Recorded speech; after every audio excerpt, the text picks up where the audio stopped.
Hey, it's Don Skaggs again for Empowered Inventing, the one place where we try to help you help other people by taking your great innovation, the right opportunity, mixing that with sound wisdom so you can turn them into real things like products and businesses that make money.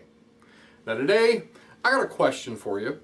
Just exactly when do you stop calling yourself a startup and start calling yourself a business? Or if you're an inventor with just one invention, just one, you've not really turned yourself into a business or a startup, when do you quit calling yourself a person with an idea, an inventor with an idea, and you start calling yourself a product developer with a product? When does that happen? When do you let your idea or startup grow up? And how do you know when it's grown up? Well, here's how you can really know and really get from the cradle to the playpen to the real world with your idea for a business, for a product or business, which is in an inventor's case, maybe you've got a product you're going to license, which is also really sort of like a business, or you're going to turn it into a product and actually sell it as a business. And you've got a startup at that point. So anyway, number one, remember this, is it's usually not in one big jump. This is not, you've ever heard the story of McDonald's that we said we're an overnight success 10 years in the making, or 20 years in the making, maybe it was longer than that, I forget, it might have been 30. Anyway, it takes a long time to be an overnight success. It really does. And you have to be patient, and you have to be diligent, and you have to stay with it. It's not going to happen all in one big jump. You take these in steps. And if you're getting started, you're an inventor with an idea, or a product developer with a product, or you've got an idea for a startup, you take these in steps. And we even teach these. We call them idea steps. And the first step you think that you ought to take is probably not the one we have. So you can actually download that, check that out on our website, or email us for it at kyinventors.org or at empoweredinventing.com. But you can actually see it's a progression of steps that you take. And by the way, the first one is not rush out and get a patent. So, but you do these in steps. And you begin these steps. One of the first things you do is you stop treating your idea like it's a baby. And I've said this many times before, that if you treat your idea like it's a baby, you've got it cradled here, you're going to want to protect it, you're going to want to hold it close to you. If you treat it like a baby, it's going to behave like a baby. Now, I don't care if it's diapers or college tuition, babies cost money. The day that you decide that you're going to stop treating it like a baby and start treating it like a product, that's the day it begins to behave like a product. And products have the potential, notice I said potential there, have the potential of making you money instead of costing you money. And so you have to stop treating it like a baby. And sometimes it's just the way you're looking at it. And the way you look at it and your attitude towards this, and I said this in an earlier video, you know, your behavior pieces, if we can get your behavior pieces right, a lot of time the nuts and bolts stuff becomes 10,000 times easier. So this is a behavioral thing. How are you looking at it? Are you looking at it like, this is my baby, this is my thing, this is mine?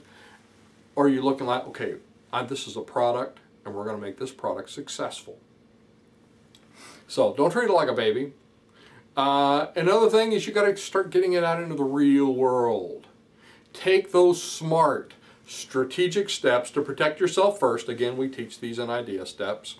But then you also take these smart, strategic steps to prepare to show it to the world. And you do that first, actually, before you actually take those strategic steps to protect yourself, or the final ones, like filing a provisional patent. So you're preparing for all this, and then it hits, and then you start immediately interacting with people, with would-be or actual, actually I like better, actual, real customers, colleagues, people maybe that aren't colleagues yet that need to be because they are in the space that you're taking this product into. People like that, you start interacting with the world. You have to get it out there. Nobody wants to dance with wallflowers. You get out there and you start interacting with stuff, interacting with people, stuff's going to happen. By the way, do you have a LinkedIn account? If you don't, you need to get one. You need to do it, and you need to do it right. You know, don't treat LinkedIn, it's not the same thing as Facebook. If you say, well, Don, I understand LinkedIn. It's like Facebook, right? No, it's not really the same thing. It's sort of the same thing, but it's not. It's very professional, and you have to be professional and act professional. You don't treat it like Facebook. You don't go spamming on it. And by the way, it's not Tinder either. So you're not like, well, that's a story for another day. But you don't treat LinkedIn the wrong way. You use it to build professional relationships in business. That's what you use LinkedIn for. And there's tools, there's ways you can learn how to do that. We teach many of those ourselves as well. But get you a good LinkedIn account and get your optics right and do all those other things that you need to do, those strategic steps to get it out into the world. So another thing is you start by making the work real. So if you moved from your Franken-type to a demo type, if you don't know what that is, there's a video on it. Check it out. We also teach a class on that. But have you done that yet? Most people I think that's watching this probably know what I mean by a Franken-type and a demo type. It's two types of prototypes. If you move from one to the other, if you move to the one where you proved it to yourself and it's ugly, to one that's demonstrable, it's pretty, it has presentation value, and it does all those things right. Do you have your optics? I touched on this before. Do you have your optics right? Are they right? Are they ready to go? These are things that actually make this real. And it makes it real for you too. The more you're doing these steps, these right things, the more it's going to feel right. You're not just conceptually thinking about, well, you know, it'd be nice if this happened or if I did that. No, you're actually, okay, today I'm doing this. I'm setting up a LinkedIn account. I'm doing it all right. I'm interacting with this the right way. I'm building all these things. I'm building all of these optical things. I'm building my demo type. I've got my email, professional email. It's not sugardaddy@yahoo.com. It's actually a business email. So I've got a website. I've got prepared. I've got sell sheets prepared. Everything's ready to go live. It's not live yet.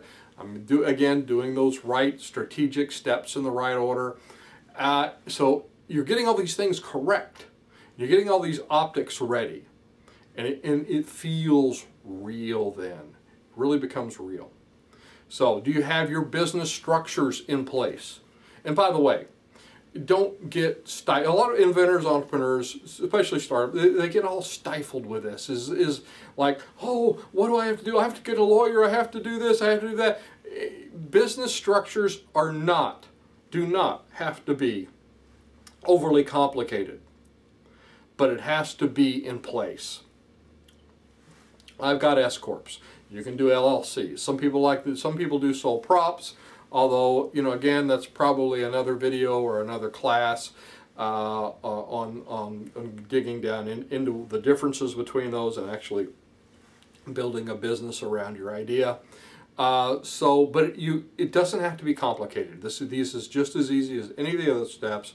It can be done. It can be done by you, and it does not have to be overly complicated. But it has to be done, and it has to be done right. So put these things in place. Make the work real. You're not just talking about it. You're not just sketching stuff up. You're not just tinkering in your garage. No, you're actually turning this into something real.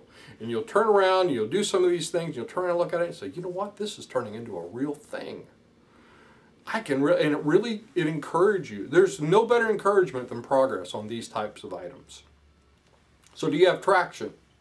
Do you have a strategy to get traction? That's the next thing. And again, small starts to do these real business kind of things, like production, like maybe some initial sales, maybe, you know, all of these different things that I talked about before. All of these little small starts, all of these real business kind of things that you do will give you this traction, and the amount of momentum and the amount of just internal encouragement it will give you will be profound. You'll see what I mean when you do it. So anyway, I hope this was helpful. I'm Don Skaggs. This is Empowered Inventing TV.